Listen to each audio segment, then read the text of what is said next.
UP तक का परिवार अब 80 लाख। आपका बहुत बहुत शुक्रिया। क्या मोदी कैबिनेट में कोई फेरबदल होने जा रहा है? और अगर फेरबदल होने जा रहा है तो उत्तर प्रदेश के लिए मोदी कैबिनेट में नया क्या हो सकता है?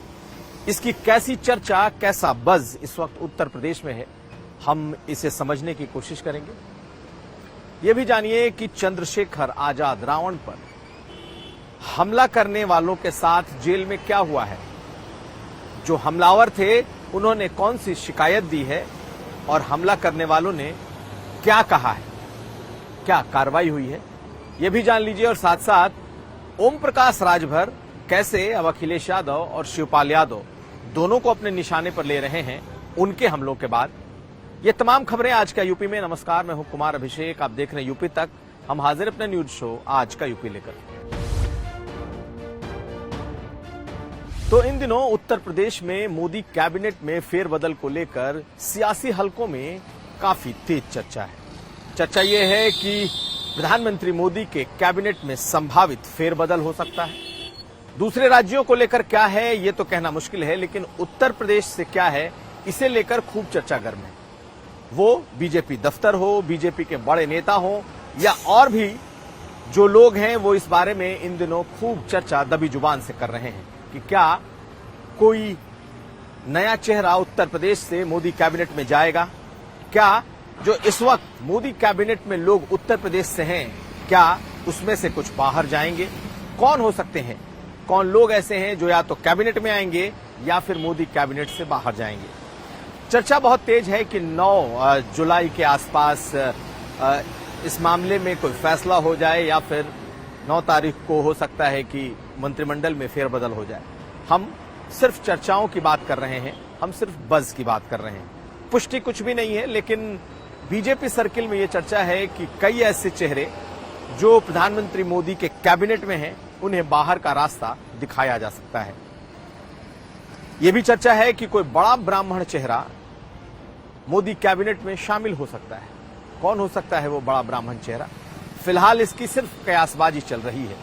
आपको बताएं कि 3 दिन पहले डिप्टी सीएम ब्रजेश पाठक ने मुलाकात की है गृह मंत्री से, लेकिन कई नाम ऐसे हैं जो विवादास्पद रहे हैं मंत्री रहते हुए केंद्र में उत्तर प्रदेश से। क्या उनकी छुट्टी होगी? किसान आंदोलन के समय एक नेता का नाम जुड़ा, उछला और उन पर कई तरह के आरोप लगे। उनका नाम है कि शायद उनकी छुट्टी हो जाए। पूर्वांचल से एक ब्राह्मण नेता का नाम है कि शायद उनकी भी छुट्टी हो जाए। यहां तक कि एक बड़े ठाकुर बिरादरी से आने वाले पश्चिम के बड़े नेता और मंत्री, उनकी भी चर्चा है कि वो भी कैबिनेट से बाहर जा रहे हैं। लेकिन कोई नहीं जानता कि मोदी कैबिनेट में कौन रहेगा, कौन जाएगा। कैबिनेट में कोई फेरबदल होगा या नहीं, लेकिन बज़ बहुत बड़ा बना हुआ है।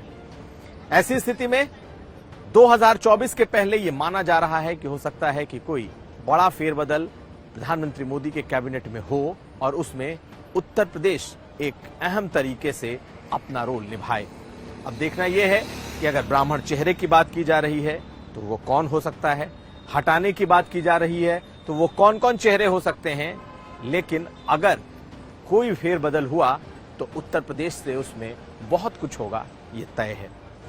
इसके अलावा एक और बज़, एक और चर्चा इन दिनों पश्चिमी उत्तर प्रदेश को लेकर के, और वो चर्चा है जयंत चौधरी को लेकर कि जयंत चौधरी अब आए, तब आए, अब मीटिंग हो रही है, दिल्ली में किस बड़े नेता के साथ, बड़े कैबिनेट मंत्री के साथ कोई मुलाकात हुई। ये तमाम बातें चर्चाओं में हैं, इसकी कोई पुष्टि नहीं है। 2 दिन पहले खुद जयंत चौधरी ने साफ कहा कि वो विपक्ष के साथ हैं, उनका स्टैंड कहीं नहीं बदला और वो अगली विपक्ष की मीटिंग में जाएंगे भी। लेकिन उनके इतने कहने के बावजूद चर्चाओं का दौर नहीं थम रहा और बार बार ये कहा जा रहा है कि जयंत चौधरी की कोई मीटिंग हुई है और जयंत चौधरी जल्द ही एनडीए में शामिल हो जाएंगे। इन चर्चाओं का क्या है आधार, क्या है सिर पैर, फिलहाल इस बारे में कुछ भी कहना मुश्किल है। लेकिन सियासी हलकों में इन दोनों विषयों पर उत्तर प्रदेश में इन दिनों खूब चर्चा और मंथन चल रहा है। आप इसे ऐसी खबर मान सकते हैं जो या तो कॉन्कॉक्टेड है, बनाई हुई है। आप ये भी कह सकते हैं कि ये सिर्फ चर्चाओं तक सीमित है, लेकिन कहते हैं बगैर आग के कोई धुआं नहीं होता। तो कुछ न कुछ बात कुछ न कुछ चर्चा, कहीं ना कहीं कोई ना कोई मुलाकात जरूर है। इसी वजह से वो चाहे मोदी कैबिनेट में विस्तार की बात हो, वो चाहे मोदी कैबिनेट में किसी बड़े ब्राह्मण चेहरे को लाने की बात हो, या फिर पश्चिमी उत्तर प्रदेश और पूर्वी उत्तर प्रदेश यानी कि ओम प्रकाश राजभर को पूर्वी उत्तर प्रदेश और जयंत चौधरी को पश्चिमी उत्तर प्रदेश में साधने की बात हो, ये तमाम बातें इस वक्त खूब जमकर इनकी चर्चा चल रही है और हो सकता है कि इसमें कुछ सच्चाई भी निकल आए। जिन हमलावरों ने चंद्रशेखर आजाद रावण पर गोली चलाई थी, उन पर हमला हुआ, उन्हें जेल के भीतर उनकी पिटाई की गई और उन्हें खूब अपशब्द सुनाए गए। जेल के भीतर उन्हें कूटने पीटने वाले कोई और नहीं बल्कि रक्षक, जो बंदी रक्षक जो होते हैं, उन्होंने ही चंद्रशेखर रावण पर गोली चलाने वाले आरोपियों की न सिर्फ पिटाई की बल्कि उन्हें खूब खरी खोटी भी सुनाई, यानी पीटे गए। इसके अलावा उन्हें बहुत तरीके से सुनाई गई कि आखिर तुम्हारी हिम्मत कैसे हुई कि तुमने चंद्रशेखर रावण पर गोली चलाई, और गोली चलानी थी तो फिर तुमने दूसरों पर क्यों नहीं चलाई।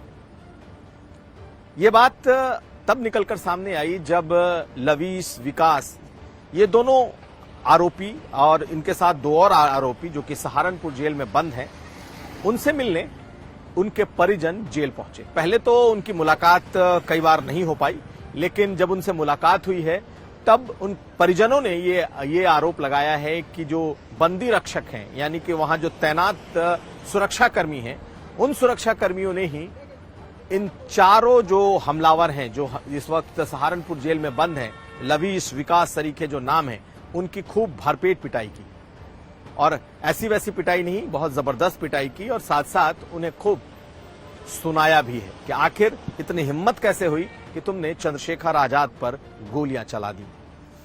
खैर, ये मामला अब अदालत तक पहुंचा है और बकायदा पुलिस प्रशासन तक पहुंचा है और बकायदा परिजनों ने इसकी तहरीर सहारनपुर में दी है कि आरोपियों के साथ मारपीट जेल के भीतर की गई, और मारपीट करने वाला कोई दूसरा बंदी, कैदी नहीं बल्कि बंदी रक्षक यानी कि सुरक्षाकर्मी है। आप पहले सुनिए क्या कह रहे हैं जो आरोपी हैं, उनके चाचा, परिवार के वो सदस्य जो जेल में मिलने गए थे। उधर सहारनपुर में भी इस मामले में मामला दर्ज हो चुका है। पूरा प्रकरण ये है जी, क्या कह रहे, जब इन्हें जेल में भेजा गया तो वहाँ की जो समाज के सिपाही थे दो, उन्होंने उनके साथ बदतमीजी करी और ये कहा कहने लगा हमारे भाई रावण पर गोली चलाई तुमने, तुम्हें चलानी थी तो योगी पर चलाते हैं। तो इस बात को लेकर कहा सुनी हुई इनमें, तो इस बात के ऊपर उन्होंने समाज के जो सिपाही थे उन्होंने उनके साथ मार पिटाई करी। आपको घटना का किस तरह पता लगा? मुलाकात के लिए गए थे जी, तब पता लगा। क्या उसमें डीएम साहब के पास गए थे, एसएसपी साहब के पास गए थे, हमारे समाज के लोग, और जी हम भी थे, तो उन्होंने हमें आश्वासन दिया था देख कर उनको जो गलती है इनकी तो उचित कार्रवाई करी जाएगी। अब उन्होंने बताया कल उन्हें सस्पेंड कर दिया। फिलहाल प्रशासन इस पूरे मामले की जांच कर रहा है और जांच के बाद कार्रवाई की जाएगी, यानी कि जो बंदी रक्षक हैं, जो वहां के सुरक्षाकर्मी हैं, उन पर कार्रवाई की जाएगी। फिलहाल उन्हें वहां से हटा दिया गया है। लेकिन इस घटना ने एक बात तो साफ कर दिया कि चंद्रशेखर रावण को लेकर उनकी बिरादरी में एक क्रेज है। वो सिर्फ युवाओं तक नहीं है, वो अगर कोई सरकारी नौकरी में बैठा है, कोई अगर सुरक्षा में तैनात है, हर जगह उनको चाहने वाले और चंद्रशेखर के फैन मौजूद हैं। यही वजह है कि चंद्रशेखर के हमलावरों पर सुरक्षा कर्मियों ने उनको जेल के भीतर उनकी पिटाई की।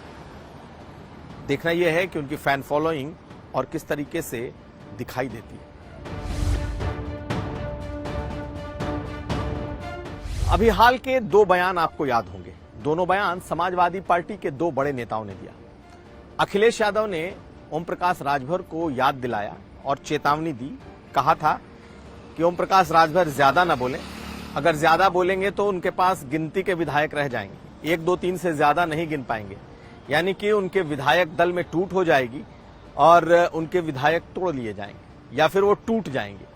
दूसरी बात कही थी शिवपाल यादव ने, और उन्होंने याद दिलाया था कि कैसे एक वक्त उन्होंने बसपा को तोड़ा था। आज ओम प्रकाश राजभर ने इसका जवाब दिया, और ओम प्रकाश राजभर ने दोनों को क्या जवाब दिया है ये भी सुनिए। तो तोड़ने के लिए विधानसभा के चुनाव में उन्होंने हमको जो 16 सीट दी थी, शायद मैं नहीं होता तो सब उन्हीं की पार्टी से प्रत्याशी होते, उन्हीं की पार्टी के प्रत्याशी सब लड़े। वो तो हम लोग थे 4 सीट पर हम लोग लड़े हैं, तो कुछ भी कर सकते हैं, क्योंकि वो बहुजन समाज पार्टी को तोड़े हैं। आज भी उनके पास बहुजन समाज पार्टी के विधायक हैं जो उनको घसीटते हुए ले गए थे उनके यहाँ, वो तो खुदा टूट गए, का दूसरे को तोड़ेंगे।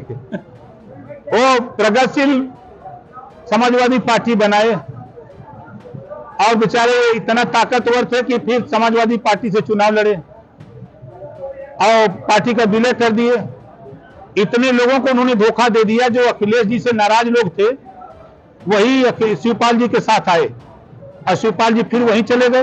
वैसे ओम प्रकाश राजभर ने आज एक और बात कही कि उनको लेकर तरह तरह की कयासबाजियां चल रही हैं कि वो बीजेपी में जा रहे हैं, वो दूसरी पार्टियों के साथ जा रहे हैं, लेकिन वो चाहते हैं कि जो विपक्ष का गठबंधन बन रहा है वो उसमें जाएं। और जैसा कि हम आपको बता रहे हैं कि वो हर बार में मायावती की बात कर रहे हैं और मायावती का झंडा उन्होंने उठा रखा है। क्या ये सचमुच मायावती का झंडा उठा रखा है या फिर वो बीजेपी से कड़ी बार्गेनिंग कर रहे हैं? ये समझने वाली बात है। साफ है कि ओम प्रकाश राजभर जो कहते हैं वो होता नहीं, और जो होता है वो जल्दी कहते नहीं।